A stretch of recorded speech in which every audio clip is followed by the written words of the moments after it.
lot of people are projecting because, projection is a sport. And they're like all excited about since the Cowboys control their own destiny. They beat Washington. They can have the opportunity to host 2 playoff games back to back. In that very first round, all kinds of teams could wind up being the Cowboys' opponent. Who would you like to see the Cowboys play in the first round?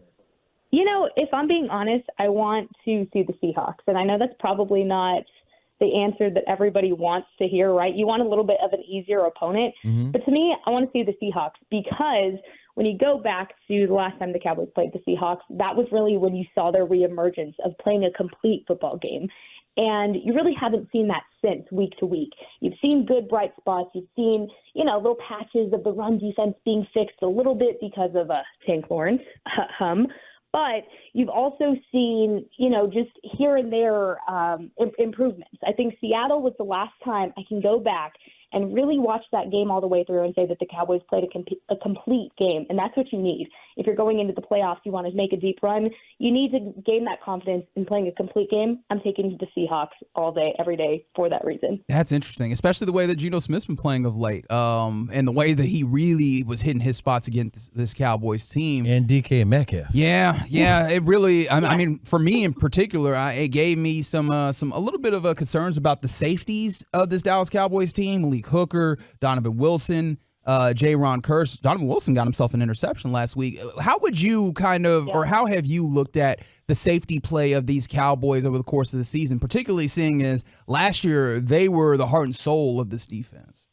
Sure, no, and I think that's a very fair assessment, is that the safeties have not lived up to what they should have this year. However, you have to look at everything that goes into that, because Donovan Wilson didn't get a training camp with that calf injury. He didn't get a preseason. And then really you're starting to see the reemergence, I think, of him feeling better from not seeing that playing time, not getting that practice time before the season started. You started to see that against the Lions. Malik Hooker, I think he's been dealing with injuries all season, really, because he's popping up on that injury report pretty frequently. So I would like to think that's why. And then Jordan Lewis, he's another guy that battled back from injury, his first interception coming against the Lions as well. So I think what you're seeing now is things are starting to click. And I don't necessarily think you'll see that in this game against Washington, because if you go look at the weather forecast, you're seeing a bit of a rain-snow mix, unfortunately, in that forecast. So I don't think you'll see some deep safety play. You could. Sam Howell is a little crazy, and he likes to try to make plays downfield, so we'll see. But I do think that Lions game gave you a good indication of where that safety play is going to be going into the postseason. One thing about the Cowboys offense, they are the Cowboys defense, best defense, because they score first. The Cowboys defense can set up and attack the quarterback as opposed to worrying about the running game. If the Cowboys score early, get a lead, and keep that lead growing, I noticed that Washington gives up the most points per game in the NFL at 30 a game. It's going to be kind of rainy and wet, but that was the case against the Giants when they started the season. The Cowboys are 14.5-point favorites. How do they guarantee that this is going to happen? How does this game play out for you, for the Cowboys to get out of this thing unscathed?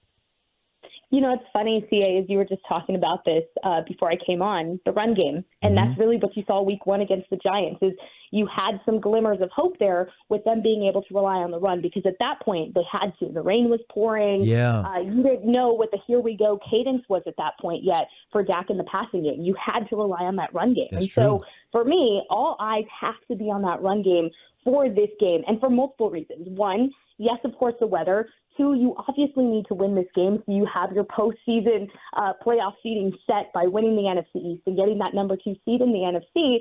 But also, you need that confidence to build that run game. And like you guys were just talking about, it's not there. It has been disappointing. And I don't necessarily want to blame Tony Pollard and Rico Dowdle for that.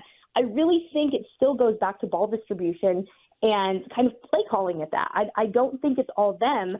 I also think it was interesting a few weeks back, CA, I think you were there when Tony Pollard talked about this, kind of admitting that leg injury was bothering him a little bit more than he thought it was until the bye week.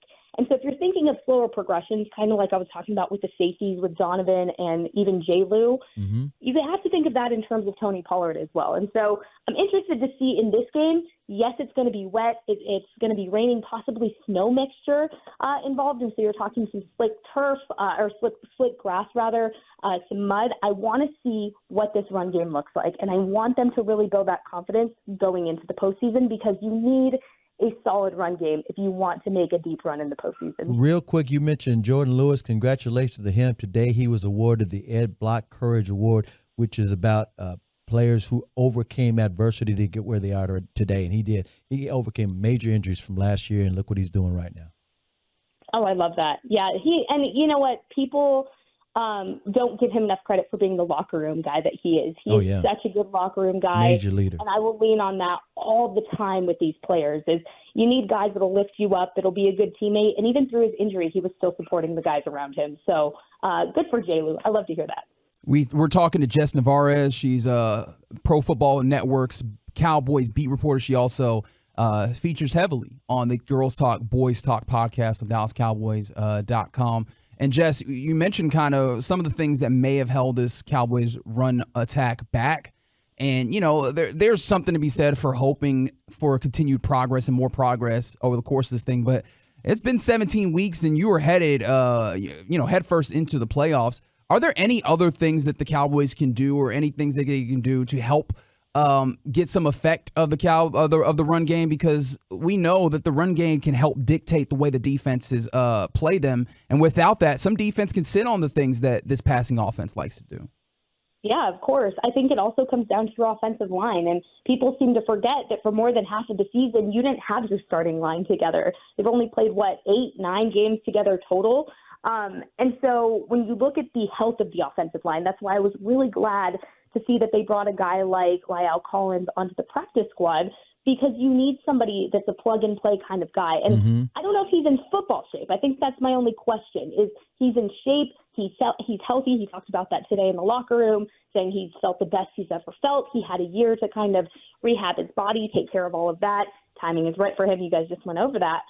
But you need a plug-and-play kind of player that can be a swing tackle for any side of the line, because the only thing that will hold them back at that point, too, if it's not themselves, with Rico Dowdle, Tony Pollard, the play calling, is how healthy that offensive line is going to be to establish that run game. And really, in the postseason, you just never know what's going to happen. So you need a guy like La'el that could come in and kind of play on either side. I don't necessarily agree with having TJ Bass switch sides of the line, because he's so young and you kind of want him to get established and acclimated on one side of the line, specifically the right side.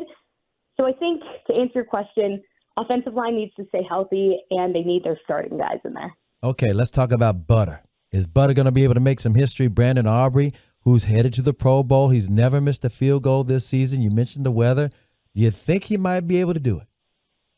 I think he can do it. Look, if there's one thing about me, I will eat my words all day, every day, because in training camp, I had so much to say about this decision. But the more you hear kind of the backstory of Bones Fossil talking about how they acquired Brandon and kind of everything that went into it, I have so much respect for what he's been able to do. And even if he doesn't, say this is the one game he misses and he doesn't make history or whatever, look what he's done up until then. It's still been a very historic rookie season for a guy that, guess what, barely played football for a couple of years before making history in the NFL. So even if he doesn't, that's okay. Just need to make sure he's good to go for the postseason as well. And you know what's so crazy? People forget he's been perfect. He's a rookie, whatever.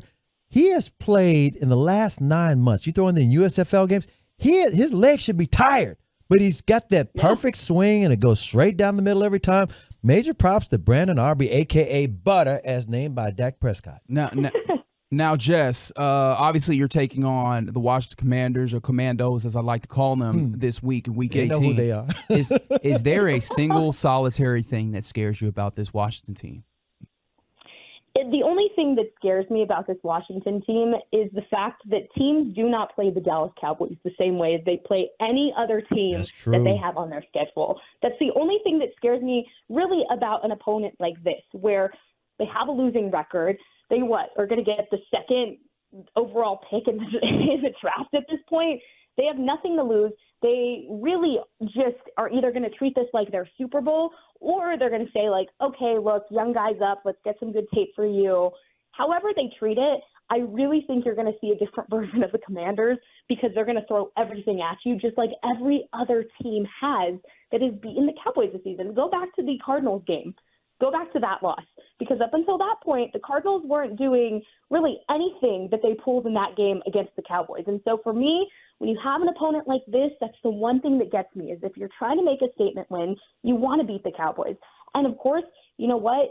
Your NFC East rival, you want to beat them in the final week of the season. That's going to impact their playoff seeding potentially. So, look, it doesn't scare me because they don't have any specific threats, especially with the laundry list of their injury report on the other side of things. Mm-hmm. It's just the fact that teams play the Cowboys differently, and you've seen it time and time again. That's an excellent point. Jess Nevarez, Pro Football Network, we appreciate your time always so much. Yeah. And I feel like I always mention that you're Swiftie, so I guess I should also mention that huge dog lover and animal lover in general. What kind of dogs you like? I love any kind of dogs, but my dogs specifically obviously have my heart. So I'm surprised you didn't hear them throughout this whole thing, because What they're kind of on the dogs other are side they? of the door. What kind of dog? So I have a Chihuahua who's 11. His name is Toby, and he's the best boy ever. And then I have a Boston Boxer mix named Wit, who's a little over a year, and he's crazy. And no shocker, you can guess who he was named after. Yeah. Jason Witten. Yeah, obviously. a guy who's getting kind of some praise, some plaudits for being a high school football coach. Jess, we appreciate your time greatly. We'll have to talk to you again in the playoffs. At that time, I could talk about your love of New Mexico and then also your love of Marvel movies. We'll do that next time. Oh, you know the way to my heart, Reg. Thank you guys so much for having me on. Love chatting with you.